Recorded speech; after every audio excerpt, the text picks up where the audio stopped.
जिस तरह से डांगरी में जो कुछ हुआ और वहां पर 6 हिंदुओं का मिलिटेंट्स के द्वारा कत्ल किया गया,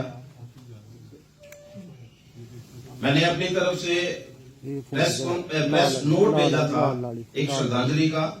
और आज की प्रेस कॉन्फ्रेंस में मैं यही कहना चाहूंगा कि chamber of commerce and industry जो है उनके परिवार के साथ खड़ा है। हम उनकी आत्मा की शांति के लिए हमने कल चैम्बर में भी प्रोग्राम किया था और मैंने अपनी तरफ से बाजार एसोसिएशन से भी रिक्वेस्ट की थी और मेरी बात को मानते हुए सभी बाजार एसोसिएशन ने कैंडल जगा करके गायत्री मंत्र का पाठ करके उनकी आत्मा की शांति की प्रार्थना की। जो कुछ डांगरी में हुआ बड़ा अनफॉर्चुनेट है और मैं इसके पीछे ये कहते हुए मुझे बिल्कुल अफसोस नहीं होगा कि कहीं ना कहीं सिक्योरिटी लैप्स जो है वो भी रहा है इस डांगरी में। बीडीसी कमेटीज 96 में बनी थी। मैं याद करना चाहता हूं उस समय के जिनकी वजह से बीडीसी बनी थी और उसके बाद माइग्रेशन जो है वो रुक गई थी, चाहे वो डोडा था, चाहे वो भदरवा था, किश्तवाड़ था, गूल था, रजौरी था, पुंछ था। उस समय जो हमारे उस समय के जो लीडर थे बड़े अग्रेसिव थे। दयाकृष्ण कोतवाल जी थे, प्रोफेसर चमनलाल गुप्ता थे, कुलदीप जी जो रजौरी से थे, लाला शिवचरण जो है, उन लोगों की वजह से बीडीसी और उस समय आईजी जो थे एसपी वैद, उनकी अगुवाई में बीडीसी कमेटियां बनी थी, जिसकी वजह से लोगों ने माइग्रेशन जो है उसको एक्सेप्ट नहीं किया था। लेकिन आज जो कुछ हुआ, जिस तरह से बीडीसी कमेटीज को डिफंड किया गया, ये उसी की वजह से ये आज का जो यहां पर किलिंग्स हुई हैं उसी की वजह से हुई हैं। पुलिस का हर व्यक्ति जो है हर घर में नहीं बैठ सकता, लेकिन विलेज डिफेंस कमेटियां जो हैं वो मिलिटेंट्स का मुकाबला करती हैं।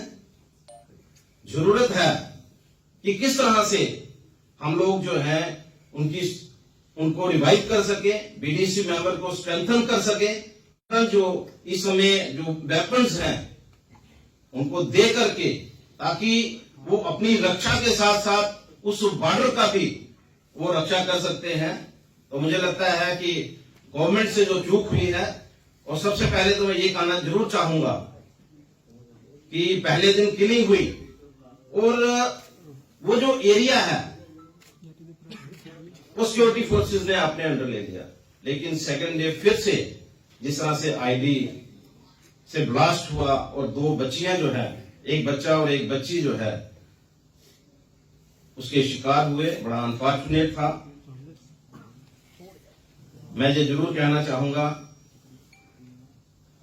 अभी की पुलिस जो है बड़ी अलर्ट है। अभी पिछले दिनों में जिस तरह से पुलिस ने अलर्ट रहते हुए 4 मिलिटेंट्स जो हैं उनको मार दिया, लेकिन आज भी वो ट्रक का ड्राइवर जो है वो पकड़ा नहीं गया। लेकिन ये सोचने की बात है कि आखिर वो मिलिटेंट्स जो हैं वो नरवाल तक पहुंचे कैसे। बॉर्डर से निकलते हैं तो कहीं ना कहीं सिक्योरिटी लैप्स है, उसको देखने की जरूरत है।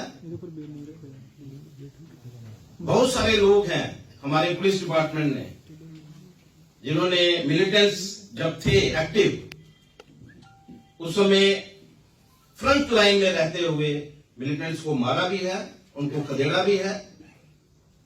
लेकिन आज शायद मुझे लगता है कि बहुत सारे लोगों को मैं भी जानता हूं जो उस समय मिलिटेंट्स का सामना करते थे, जिन लोगों ने मिलिटेंट्स को मारा भी है। आज उनकी ड्यूटीज जो है वो ऐसी जगह पर लग गई है और ऐसे लोग जो हैं, मैं समझता हूं कि अगर सिक्योरिटी लैप्स है तो रिस्पॉन्सिबिलिटी जो है वो फिक्स करना जो है वो गवर्नमेंट का काम रहना चाहिए। मैं एलजी साहब से रिक्वेस्ट करूंगा कि इस तरह की जो सिक्योरिटी लैब्स है उसको हल्के में नहीं लेना चाहिए, बल्कि उनकी रिस्पॉन्सिबिलिटी भी फिक्स करनी चाहिए और उन लोगों को, और खास तौर पे जो रिटायर्ड आर्मी पर्सनल्स हैं, उनकी सर्विसेज लेते हुए आज मिलिटेंट्स जो हैं वो कश्मीर वैली को छोड़ करके जम्मू डिवीजन में आना शुरू हो गए हैं। इसकी चिंता जो है वो गवर्नमेंट को करनी चाहिए। जम्मू जो है बड़ा पीसफुल एरिया है। मैं अपने आप को दोषी मानता हूं। जब डेथ हुई, हमारी टीम के मेंबर्स जम्मू में नहीं थे।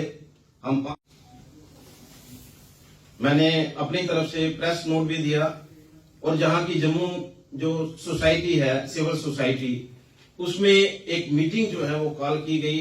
हमारे गौरव जी उसमें मीटिंग में गए और मेरी तरफ से बिल्कुल क्लियर इनको एक कॉल थी कि अगर वहां पर शो करना है कि हम बंद के हक में हैं और बंद होना चाहिए, लेकिन अनफॉर्चुनेट था वहां पर कोई डिसीजन नहीं लिया गया।